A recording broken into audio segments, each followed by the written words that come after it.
So I'm just going to tell you how do we solve this. First thing is we have to compute salary. Now what will we consider salary? Remember, he is an employee not covered by Payment of Gratuity Act, right? I think I've discussed this particular problem last time in my last class. I told you how in the Excel sheet I showed you how do we do it. So we have to take last 10 months salary, right? So you have to take 10 months salary, and based on the 10 months salary, we have to compute what is his basic, what is his salary, right? So we compute his salary, okay? And once we compute his salary, then we have to compute his DA. Now DA is nothing but 500 rupees per month into 10 months into 69%. So that comes to around 3,450. So his total salary for gratuity calculation only will be around 86,450 in that particular range. I think, yeah, 86,450 will be the 86,450 will be the range of that particular person, that salary, right?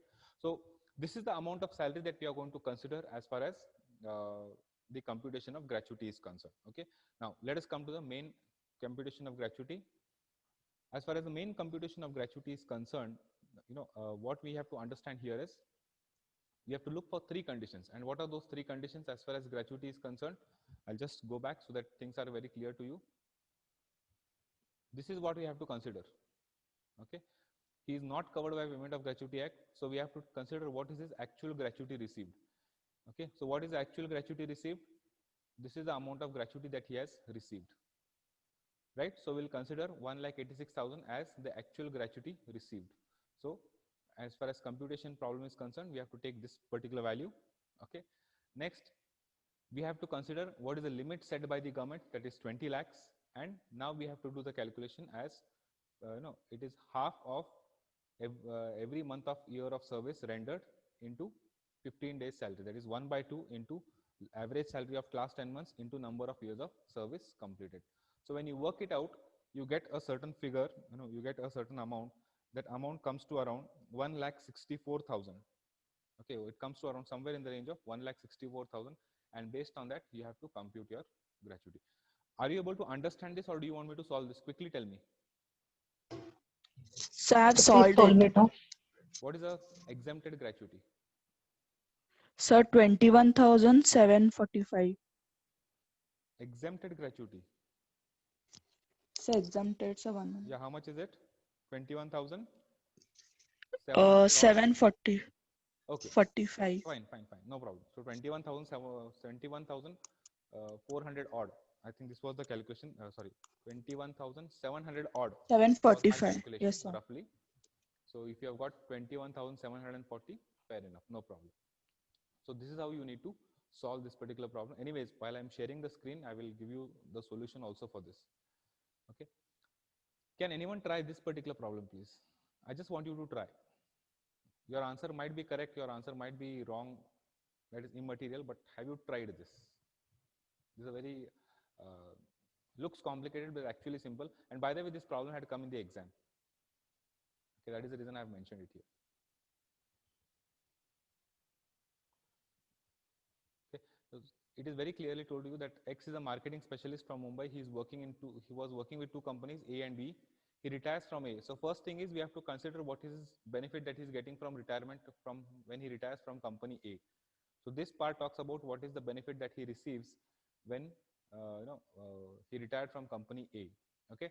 Then after retirement, he joined another company called company B, and then he retired from company B also. Okay.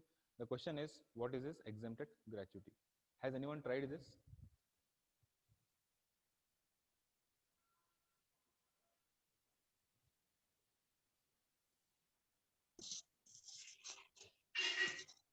No, sir. We'll try it now. Like after the class, we'll send. Okay, please try it. If not, I think in my after, I have one more class. In that particular class, I will tell you the solution for this particular problem also. But I want you to make a sincere effort. Fine. Anyways, Yes, sir.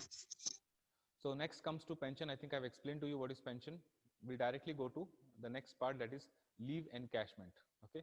Now, leave encashment is nothing but the employees are every employee in any company. I'm going to discuss theory now. Okay. So any employee who is working in a well-established company is entitled for leave. Okay. And in a year, an employee will get a certain number of leaves. It could be casual leaves, it could be medical leaves, it could be earned leaves, right? Now here specifically we are talking about earned leaves. That means leaves that were entitled to you but you have not availed it. So that becomes a earned leave. Okay, by the way, casual leaves cannot be transferred, cannot be carried forward. Casual leaves have to be completed in that particular year itself. Okay, if you don't take it, it is waste. Okay, so casual leave is gone there. Next, there's something called a sick leave. Okay, if you fall ill, if you are met with an accident, you always can entitle a sick leave. Okay, so in case of a sick leave, right, in case of a sick leave, okay, there are certain number of conditions that we have to satisfy, but we are not talking about the sick leave, we are talking about the earned leave. That means nothing is wrong with you.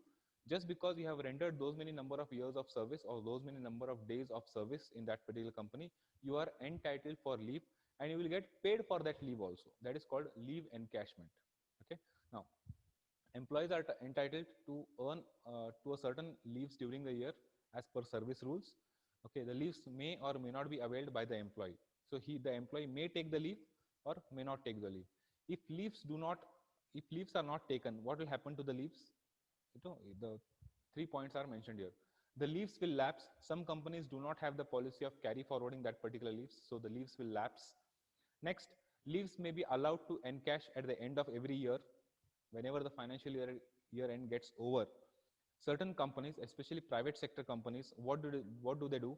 They will see to it that these leaves are not carry forwarded by the employees. So say Mrinalini has and is entitled for 10 days of earned leave in this particular year, say from 1st April 2019 to 31st March 2020, Mrinalini was entitled for 10 days of earned leave. Now in those 10 days, okay, Mrinalini has taken only 3 days of earned leave. Now which means as on 31st March 2020, on the name of Mrinalini, there are around 7 leaves which she is entitled, but she has not taken it. And because she has not taken it, the salary for those 7 days has to be paid for her. That is what we call as encashment of leaves, right? So that some companies do the encashment at the end of every financial year. Some companies will allow you to carry forward those leaves. That means you can carry forward. Suppose 1st April, please remember the dates. 1st April 2017 to 31st March 2018, Mrinalini had 3 earned leaves. Okay, so 3 is a number that she has not taken the leaves. So those leaves get carried forward to the next year. From 1st April 2018 to 31st March 2019, Mrinalini is entitled for another 5 days of earned leaves. Okay, so 5 leaves of 18 19 and 3 days leaves of 17 18. So total comes to now 8 days of leave. 1st April 2019 to 31st March 2020. Okay, Mrinalini has taken only 3 leaves. 7 leaves are pending. So 7 plus 8, right? So that becomes she is entitled for 15 days of leave, right? So all these things are called as encashment at the time of retirement. So whenever Mrinalini leaves the company or she retires from that particular company, whatever leaves that are unpaid or whatever leaves that are pending will be paid to her in terms of cash. That is what we need to understand as leave encashment. Clear? Leave encashment forms a major part of retirement benefits. Yeah, any doubts here? Please tell me. No, sir. Okay. Now, how do we take or how do we take into consideration as far as leave encashment is concerned? Okay. Now, for example, if you are during the course of service, that means if you are working in a company and the company has a policy that you are allowed to carry forward that particular leaves. Sorry, you are not allowed to carry forward that leaves. So whatever leaves that are accumulated at the end of the financial year, we will pay the money for those particular leaves. If you receive such money, that entire amount becomes taxable. So that is what is called leave. If you are receiving leave encashment during the continuation of service, the amount is fully taxable. On the other hand, at the time of retirement, if you are a government employee, whatever amount that you receive as leave encashment, everything becomes exempted from tax. Condition is you have to be a government employee. If you are retired from any other company, any non-government employment, if you have retired from any of these companies, then the least of the following will be exempted. Now, what is the least of the following? First condition is, what is the actual leave salary that you have received? How much money have you received because you have not availed that leave? That amount has to be taken into consideration. Next, your average salary of 10 months. So whatever calculations we did for gratuity, the same conditions will be applicable here. 10 months average salary will be considered. The government has set a limit of your leave salary cannot be more than 3 lakh rupees. So 3 lakh rupees is the maximum benefit that it has given. And last condition is leaves at credit. This is a calculation part that we have to do. Okay, how many leaves were pending? Okay, divided by 30 into the average salary. This is the calculation that we have to take. So the whatever answer that we get from when we calculate all these 4 points, the least of the 3 will be exempted. The balance is going to be taxable. Okay, now how do we calculate? There was one word here called as leave at credit. Okay, now what is leave at credit? What are the conditions that we have to take into consideration? Those conditions have been mentioned here. I'll just go through it. Leave entitlement on the basis of 30 days or as per service rule, whichever is lesser for the year of service completed. Certain companies permit you to take 45 days of leave in a year. Mostly all pharmaceutical companies generally permit you to take 45 days of leaves as per their company policy. Even if you are entitled for 45 days of leave in a year, still the calculation will be restricted only to 30 years. Why 30 years? Because it says whichever is lesser. So is 30 days lesser or 45 days lesser? Definitely 30 days is lesser. Okay. Suppose I am a company which is into manufacturing, and in manufacturing generally the leaves are less because your work is depending on somebody else's work, right? So generally the leaves are lesser. So if the leaves are less, let us say that we have a company called as Kalyani Forge. It's a manufacturing company. Now that company has a policy of giving only 15 days of leave in a year. In that particular case, when you are calculating retirement benefit, okay, what you need to do, you have to take into consideration whichever is lesser. So what is lesser? Is 30 days lesser or 15 days lesser? So 15 days is lesser. So 15 days of earned salary has to be considered, or earned leave has to be considered. So when we come to the calculation part, I'll just again explain to you this particular point. Okay, less number of leaves available at during the period and leaves available at the balance of credit. That means whatever you are entitled, whatever you have taken, okay, and whatever is remaining is what we have to calculate. Once we calculate that, this answer what you get, okay, that is what we call as leave at credit. Okay, so when we come to problem again, I will explain to you what is leave at credit with the calculation part itself. Okay, hereafter whatever problems that I'm going to solve, I'm going to solve the problems here itself. Okay, please make a note of it. I'll be solving the problems here itself so that things are easier for you to understand. Okay, next, yeah, any doubts as far as leave encashment is concerned? Because these are the two slides that I have to mention to you about leave encashment. Next, we are going to the next level, that is VRS computation and other things. Any doubts in leave encashment? Quickly raise your hand so that I can. No, sir. Sir, I didn't understand third point, sir. Which one? This one? Leaves at the credit for leave encashment. Okay, see, if you read the first What point, exactly? leave entitlement on the basis of 30 days on 30 days. Okay, Rashmi, you are working in, let us say you are working in a company called Cipla Limited. Okay, Yes. Cipla Pharmaceuticals. That company has a policy that every employee is entitled for 45 days of leave, right? And you have served Yes. the company, okay, you have served the company, let us say for 5 years, and you are going to retire from that particular company. In the last 5 Yes. years, in the last 5 years, how many number of days of leaves is entitled to you? How many days of leaves is entitled to you? So it is actually 45 days. Entitled in the sense the leaves that I have availed or the leaves that are to be encashed, sir. No, that's what I'm coming. Encashment will be done here. Yes, sir. Encashment will be done here, or computation will be done here. Right now, we are just calculating leaves at credit. It is nothing to do with money part. We are just calculating how many days of leaves you are going to get paid for. That is what we are going to compute here. Yes, sir. Right now, let us say you have worked in a Cipla Limited. You are entitled for 45 days of leaves per year. You have served the company for 5 years. Rashmi, can you tell me how many number of days of leaves you are totally entitled for? So it's going to be 45 days into 5 years, right? Oh, yes, yes, sir. Okay. Now, this is one part, 45 days into 5 years. And in the same point, point number 1, it says 30 days or as per service rules, whichever is lesser. As per service rules, it is 45 days per year. So 45 into 5, you have already done. You've got some answer. Now, next Yes, sir. condition you have to check is 30 days into 5 years is how much? 30 days into 5 years is how much? So 150. It's 150. Yes, sir. 150, 150. Now compare 45 days into 5 and 30 days into 5. Whichever is lesser. Which will be lesser? Of course, 30 days into 5 years will be lesser. So that amount has Yes. to be considered here. Yes, sir. Getting it? Yes, sir. Yes, sir. Okay.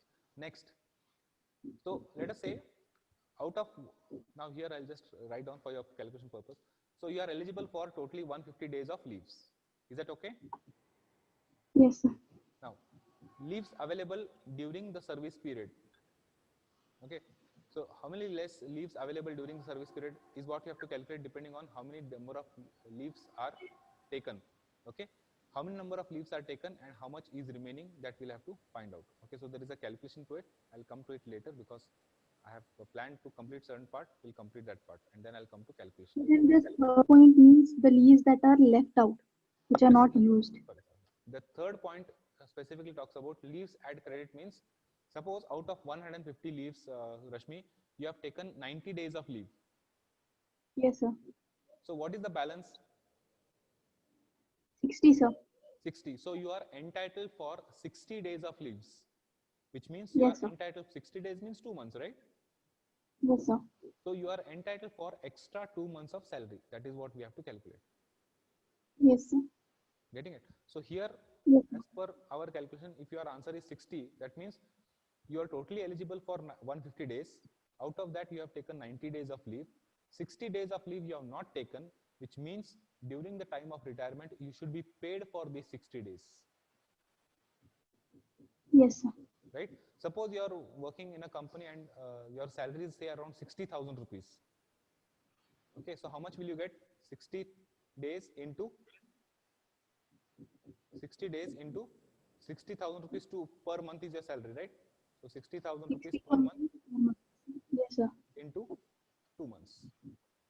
Yes, sir. This is how the calculation is going to run. So we'll come to the problem part of it later, not now because it will be confusing otherwise. Is that okay? Yes, sir. Yes, sir. Yes, sir. Okay.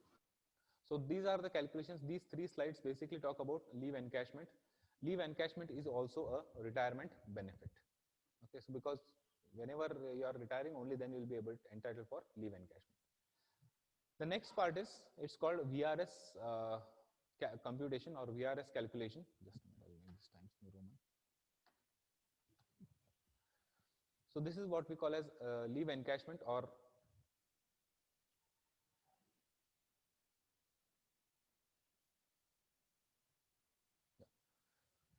this is called retrenchment compensation. It might have so happened that companies, in order to restructure themselves, or because of this particular COVID situation, you might have seen many companies are laying off their employees. Why? Because they cannot sustain with such a high number of employees. In other words, they cannot sustain with such a high cost, right? Because employee, when it comes to salaries, it is an expense, so it is a cost, right? So in such case, the company will allow the employees to leave the organization and look for some different alternatives. At the same time, whenever companies are being asked to leave the company, employees are being asked to leave the company pays a certain amount of money, and that money we call it as retrenchment compensation. Retrenchment means allowing, you are forcing people to leave the company, and compensation means because you are forcing the people to leave, their income should not be hampered. For that reason, you have to compensate those particular employees. So that is what we call as retrenchment compensation. Okay. Now, whenever you receive certain lump sum money from the company, you are allowed to take certain deductions, or there are certain exemptions that are available. Let us see what are those exemptions. Okay. So the least of the following will be exempted. What is the actual retrenchment compensation that you have received? So probably you have received say 6 lakh rupees. Okay. Amount specified by the government is 5 lakh rupees. So up to 5 lakh rupees, any amount that you receive, okay, as per government rules, it will be exempted to the tune of 5 lakh rupees. Amount calculated in accordance with section 25, okay, subsection B of the Industrial Disputes Act, okay, which is on the basis of equivalent of 15 days average salary for every year of service completed. Okay, I'll give a very simple example. Okay, suppose an employee has been asked to leave the company. He receives 6 lakhs here at point number 1. The amount specified by the government is 5 lakh rupees. And in the third calculation, the amount comes to, based on the calculation, the amount comes to, say, 4 lakh rupees. What is the condition? The least of the following is going to be exempted. So 6 lakhs, 5 lakhs, and 4 lakhs. Which is the least? 4 lakhs is the least amount. Clear? How much did you receive? You received 6 lakhs. You are exempted up to the tune of 4 lakh rupees. On 2 lakh rupees, you are liable to pay tax. That is what the condition talks about as far as retrenchment compensation is concerned. Any doubts in this?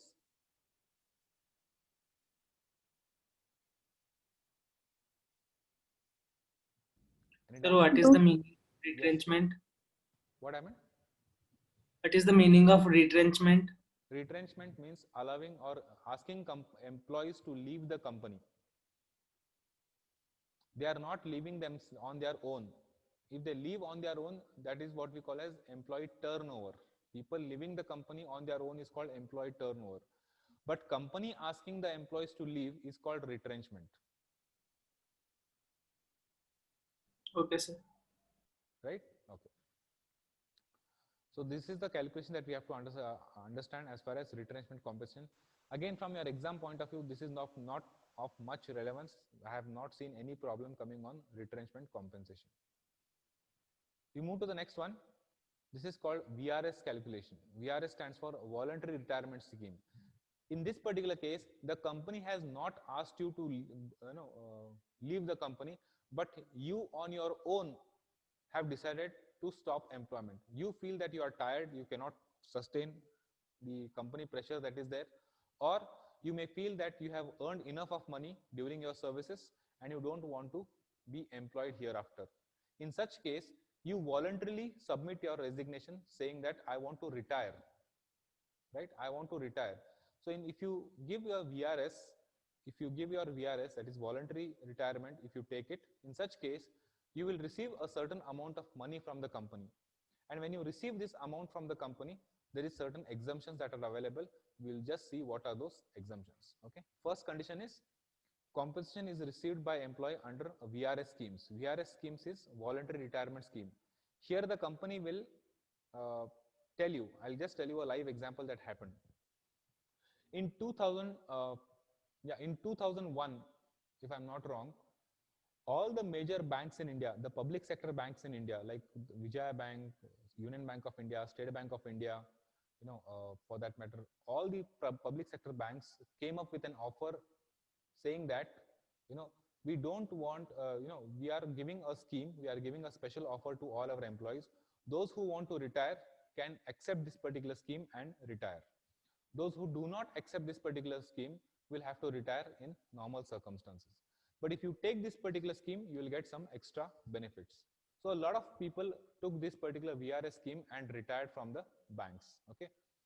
Now, first condition is, this condition is applicable, this section 10, subsection 10, subsection C is applicable only when you leave the company under the condition of VRS. That means company is offering you VRS.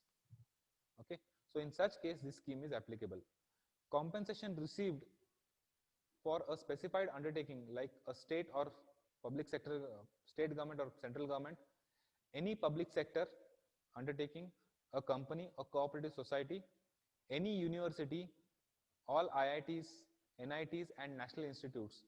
So this condition is applicable for all these companies. Okay. In such case, any amount that you receive, the maximum amount of exemption that you can claim, okay, is only 5 lakh rupees. That means this is the benefit that you can claim. I'll just give you an example. Let us suppose there is person X who retired from State Bank of India, okay, under a VRS scheme and got 20 lakh rupees. Okay, he got 20 lakh rupees as retirement VRS compensation. Now, what is the compensation that he has received? 20 lakhs. What is the exemption limit that is given to you by the government? 5 lakhs. So this particular person has received 20 lakhs. This person received 20 lakhs. Okay. He is exempted from paying tax only to the tune of 5 lakh rupees. Sorry. He is exempted from paying tax only to the tune of 5 lakh rupees. So in such case, what is the balance amount? The balance amount is going to be 15 lakh rupees of the money is going to be taxable in the hands of that particular person who has retired. So this is how the condition of VRS calculation works out. Any doubts in this?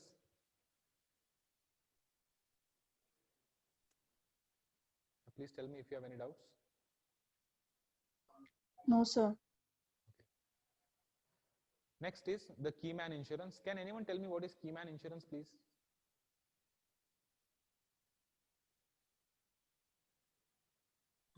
Sir, there will be a person on behalf of other person. That person will take the insurance policy, sir.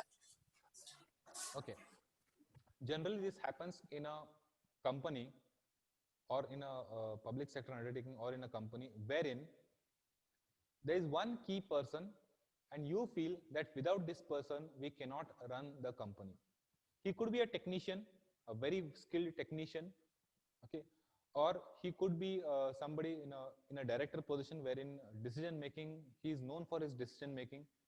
In such case, you fear that this particular person, if he leaves my company will face a huge loss.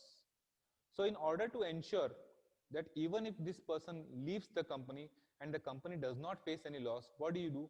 You take an insurance policy. And that insurance policy is on that particular main person, the key person in your company who is known for either technical expertise or management expertise. You take an insurance under that particular person's name. One, the premium for that, every year the premium that you pay, the premium is paid by the company. The insurance policy is on the name of that person, no doubt, but he is not paying the premium. The company is paying the premium. And tomorrow, if that particular person dies, leaves the company, or becomes incapacitated to work, that means he loses his mental balance. Okay, in such case, your company will face a loss. So in order to see to it that if you face a loss, if such a thing happens to that particular employee, you can always claim insurance from the insurance company. Is it clear? So this particular policy is what we call as the Keyman insurance policy. Payment is done by the employer. Payment is done for the employee who is a key person in that particular company, who is known for either his technical expertise or his management expertise. Okay. You fear that this particular person, if he leaves your company, you will face a big loss. And in order to ensure that you don't face a loss, you take an insurance on that particular person. That is what we call as Keyman insurance. Any doubts in this?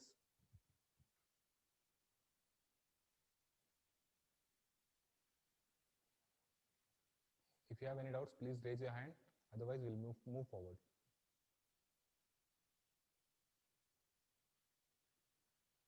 No, sir. Okay. The next part that we have to understand is the last part as far as retirement benefit is concerned, and that is Provident Fund. Okay. Now, Provident Fund is a government fund wherein this money is going to be paid to you on the day of your retirement, or probably a month later you will get this particular money from the Provident Fund scheme. Okay. So PF scheme is a retirement benefit scheme. A certain fixed money is being deducted from your salary every month as a contribution, and this money, a certain portion of it, is being kept in a fund, okay, which is there with the government, and on your retirement the funds will be released from that particular account and will be paid to you. So a certain sum of money will be paid to you from that fund as a retirement benefit. Okay, now the advantage of this is, in a provident fund, okay, suppose I am getting a salary of 50,000. Assume that I am getting a salary of 50,000. A certain percentage of it, of my salary, is getting contributed to the provident fund. A certain sum of money is going to be contributed to that particular provident fund.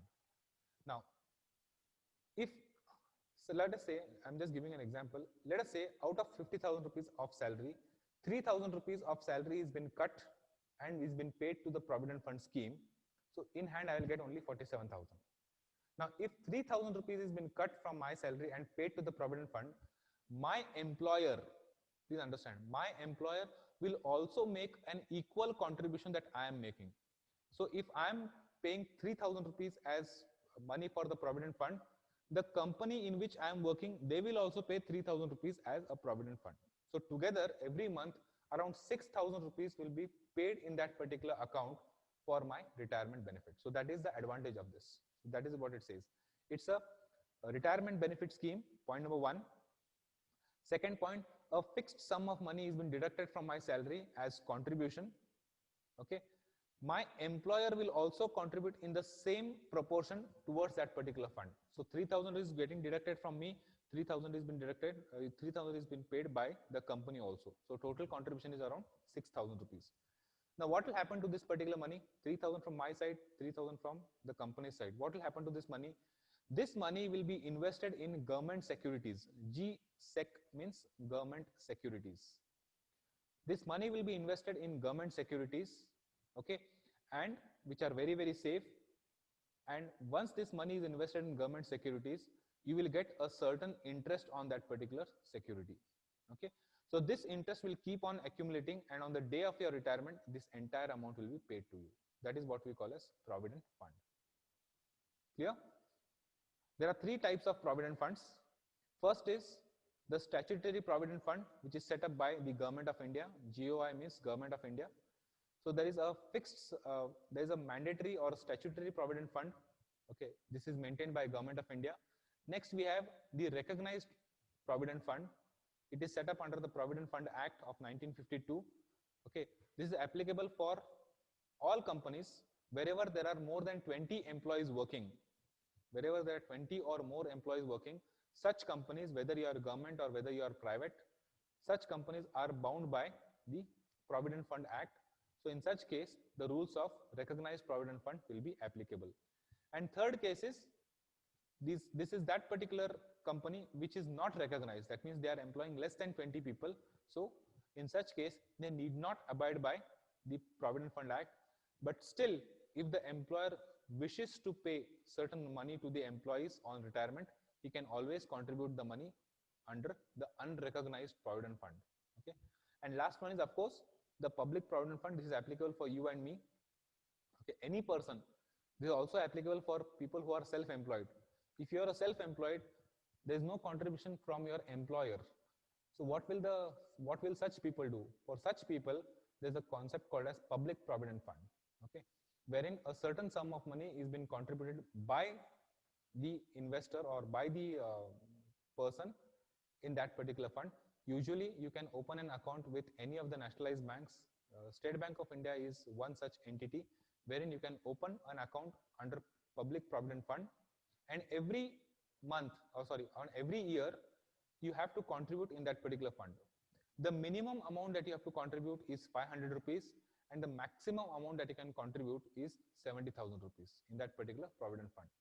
And you can withdraw this particular amount only after 15 years, not before 15 years, because you need that time to maturity. The money has to mature. So you have to give them a certain amount of time, that is 15 years. The rate of interest, this is last year's rate, the rate of interest that PF carries is 8.65. Okay, so this is the calculation that these are the 3 kinds of provident funds that are applicable. I'll just get what is the new rate for PPF, and then we can solve problems on PPF. Okay, the last point talks about what are the various conditions that we have to check as far as treatment of tax on provident fund is concerned. We will see this in the next class. Okay, because I need some values here. These values have changed. Last week, the new Finance Act has been released, and we have to take into consideration whatever changes are here. Okay, so I'll make those changes, and I'll let you know about this particular slide in the next class. Is that clear? Yes, Any sir. doubts that so far we had No, sir. discussed? Okay, so if there are no doubts, I will stop the class here and I'll continue in my next class.